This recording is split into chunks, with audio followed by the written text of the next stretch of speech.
The Kerala story movie देश में चर्चा का विषय बन चुका है। देश के राजनेता से लेकर आम जनता हर कोई बात कर रहा है। एक वर्ग द केरला स्टोरी को सपोर्ट कर रही है तो वहीं दूसरे वर्ग मूवी को बाइकआउट कर रही है। मूवी हमें गलत तरीके से धर्म परिवर्तन और आईएसआई कनेक्शन जो कि 3 लड़कियों की कहानी बताया गया है, साथ ही धर्म के प्रति जागरूकता, अपने धर्म की जानकारी रखना ताकि कोई भी धर्म के नाम पर माइंड वॉश ना कर सके। इस वीडियो में हम देखने वाले हैं रिपोर्ट और डेटा क्या बताती है। दरअसल इस विषय में देश को तब जानकारी होती है जब केरला के उस वक्त के मुख्यमंत्री वी.एस. अच्युतानंदन द्वारा 24 जुलाई 2010 को एक स्टेटमेंट दिया गया। उन्होंने कहा उनकी योजना अगले 20 वर्ष में केरला को मुस्लिम राज्य बनाने की है। इसके लिए वे युवाओं को झांसा दे रहे हैं, पैसे ऑफर कर रहे हैं। मुस्लिम आबादी बढ़ाने के लिए उन्हें हिंदू लड़कियों से शादी करने के लिए उकसाया जा रहा है। इस तरह वे अपनी जनसंख्या बढ़ा रहे हैं और ये तकरीबन काम भी कर रहा है। इस स्टेटमेंट से देश को पता चलता है कि केरला में क्या हो रहा है। 2009 में कैथोलिक चर्च केरला द्वारा एक रिपोर्ट सरकार को पेश किया गया। उस रिपोर्ट में बताया गया है कि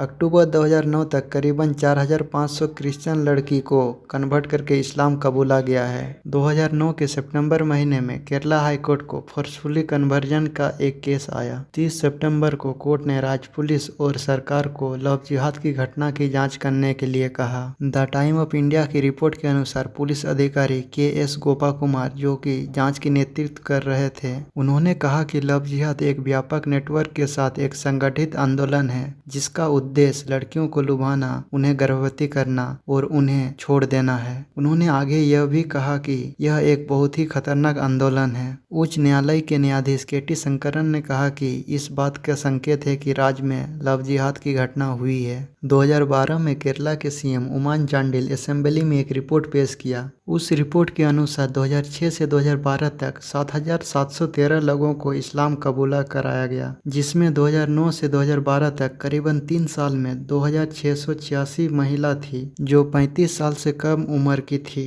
जिसमें 2195 हिंदू और 412 क्रिश्चियन लड़की थी। 2005 से हर साल करीबन 2800 से 3200 लड़कियों इस्लाम कबूल कर रही है। और उस रिपोर्ट में यह भी बताया गया कि बहुत सी लड़की का उनके फैमिली मेंबर को कोई जानकारी नहीं है और वह कहीं मिल भी नहीं रही, या फिर इन्हें मिडिल ईस्ट या अफ्रीका में आईएसआई के लिए काम करने के लिए भेज दिया गया है। 15 जुलाई 2016 के द टाइम ऑफ इंडिया के एक आर्टिकल में बताया जाता है कि इंटेलिजेंस रिपोर्ट के अनुसार 2011 से 2015 तक 2 recognise religious conversion centre Kozhikode और मलापुरम में 5793 लोगों को इस्लाम में कन्वर्ट किया गया, जिसमें 4719 हिंदू थे और बाकी 1074 क्रिश्चियन थे। इनमें ज़्यादातर महिला थी। ये जो डाटा मैं आपको बता रहा हूँ ये सब सारे वेबसाइट और एनआईए की रिपोर्ट में उपलब्ध है। अब दूसरा मुद्दा आता है कि आईसिस कनेक्शन की, जो देश की महिला और पुरुष का आईसिस को ज्वाइन करना।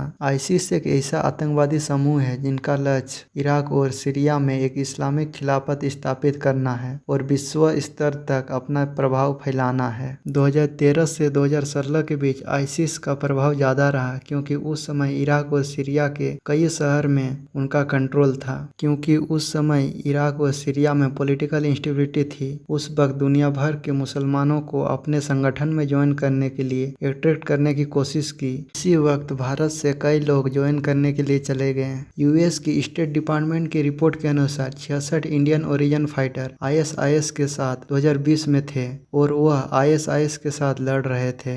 भारत की बात करें तो इस्लामिक स्टेट इन इंडिया के नाम से रिपोर्ट के अनुसार जो डिस्क्रिप्शन में दिया गया है, 2014 से 2017 के बीच 260 लोगों को आईएसआईएस कनेक्शन के चलते हिरासत में लिया गया या गिरफ्तार किया गया। इस रिपोर्ट में यह भी बताया गया कि 25 लोग मारे जा चुके हैं आईएसआई के लिए और कितने ज्वाइन किए हैं। इस पीडीएफ में कौन किस डेट पर और कौन सा स्टेट से और किस लिए कहां पकड़ा गया, हर एक इन्फॉर्मेशन दिया गया है। मैं डिस्क्रिप्शन में लिंक दे दिया हूं, आप जाके देख सकते हैं। Thank you.